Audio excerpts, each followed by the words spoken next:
रामपुर उपचुनाव में बीजेपी ने अपना परचम लहरा दिया है। बीजेपी ने एक लंबे अरसे के बाद रामपुर में जीत हासिल की है।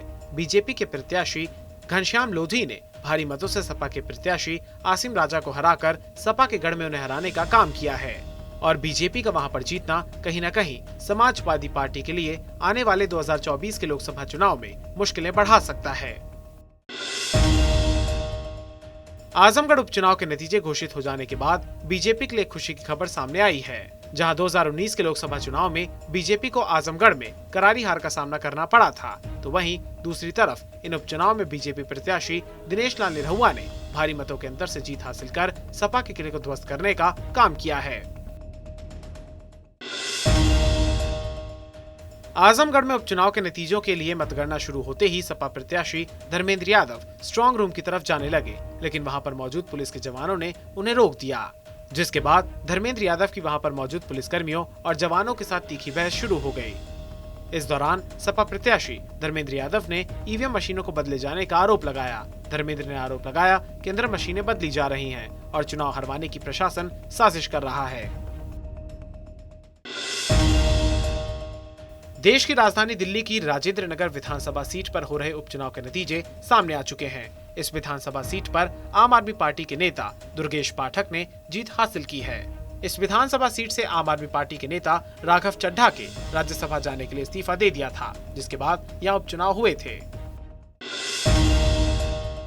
पंजाब की संगरूर लोकसभा सीट पर हुए उपचुनाव का परिणाम आ गया है, जिसके बाद सत्ताधारी आम आदमी पार्टी को तगड़ा झटका लगा है, क्योंकि शिरोमणि अकाली दल अमृतसर के सिमरनजीत सिंह मान ने इस सीट से शानदार जीत हासिल की है। वहीं दूसरे स्थान पर आम आदमी पार्टी के गुरमेल सिंह रहे, तीसरे नंबर पर कांग्रेस के दलवीर गोल्डी और चौथे पायदान पर भाजपा के केवल ढिल्लों रहे। वहीं पांचवें स्थान पर अकाली दल की कमलदीप कौर रजवाड़ा रही, यानी संगरूर को नया सांसद मिल गया है।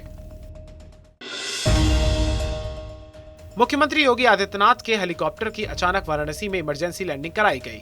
वाराणसी दौरे पर पहुंचे सीएम योगी 26 जून को सुबह 9:05 पर सर्किट हाउस से पुलिस लाइन पहुंचे थे और उन्होंने हेलीकॉप्टर से लखनऊ के लिए उड़ान भरी थी, लेकिन पक्षी से टकराने के बाद पुलिस लाइन में ही इमरजेंसी लैंडिंग कराई गई थी। रामपुर में हुए उपचुनाव के नतीजों ने समाजवादी पार्टी को बड़ा झटका दे दिया है।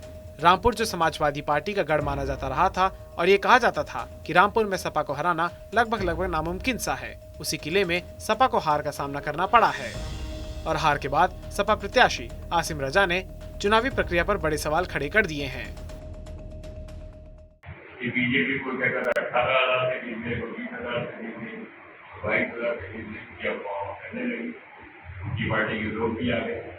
हमने हर सन ये चाहा, हर सन ये कोशिश कर ली कि एक राउंड की गिनती खत्म होने के बाद दूसरे राउंड की गिनती हो, लेकिन वो नहीं हुआ और वही हुआ जो वो चाहते थे। तो जिस तरह मतदान के दिन, वोटिंग के दिन जो अमल उन्होंने किया, जिस नियत का मुजाहरा किया, वो आज भी साबित। और हकीकत ये है कि रामपुर में चुनाव हुआ ही नहीं, चुनाव के नाम पे कुछ भी नहीं हुआ है। अलावा इसके एक ही टारगेट था उनके पास कि हमें समाजवादी पार्टी को हराना है। उसके लिए उन्होंने जुल्म की आखिरी सतह पार कर ली। और इसमें हम आइंदा क्या करेंगे। उत्तराखंड के मुख्यमंत्री पुष्कर सिंह धामी ने राष्ट्रीय गीत वंदे मातरम के रचयिता बंकिम चंद्र चट्टोपाध्याय की 26 जून को जयंती मनाई जा रही है। उत्तराखंड के मुख्यमंत्री पुष्कर सिंह धामी ने उनकी जयंती पर उन्हें याद किया। उन्होंने ट्वीट कर कहा कि महान उपन्यासकार और कवि, भारतीय स्वतंत्रता संग्राम में क्रांतिकारियों के प्रेरणा स्रोत बने राष्ट्रीय गीत वंदे मातरम के रचनाकार बंकिम चंद्र चट्टोपाध्याय जी की जयंती पर शत-शत नमन। रामपुर में सपा का गढ़ गिरने के बाद समाजवादी पार्टी के खेमे में मायूसी का आलम साफ तौर पर देखा जा सकता है। घनश्याम लोधी की जीत और आसिम रजा की हार से सभी सपाई हैरान और परेशान नजर आ रहे हैं। वहीं सपा नेता और विधायक आजम खान ने इस मौके पर कई बड़ी बातें कही हैं, जिसमें उन्होंने कहा कि कई ताकतें लोकतंत्र को कमजोर करने में लगी हुई हैं। कोई कड़वाहट की बात नहीं है, जीत है, बहुत अच्छी बात है, जीत है, लेकिन ये जीत नहीं है उनकी। इस तरह तो आपने उत्तर प्रदेश की सरकार भी बना ली है, इसी तरह जीते हैं आप। और शर्त दिलाना चाहूंगा, एहसास दिलाना चाहूंगा उन तमाम ताकतों को जो लोकतंत्र को कमजोर करने में सिर्फ अपने छोटी छोटी मसलात के लिए लगी हुई है। और इसी के साथ मैं मीडिया से कहना चाहूंगा कि आप पर हमसे ज्यादा जिम्मेदारी थी, इसे नहीं बनाया। आपने खुले बाजार में नहीं, बंद बाजार में हिंदुस्तान के लोकतंत्र को नीलाम होते हुए देखा और उसको दिखाया।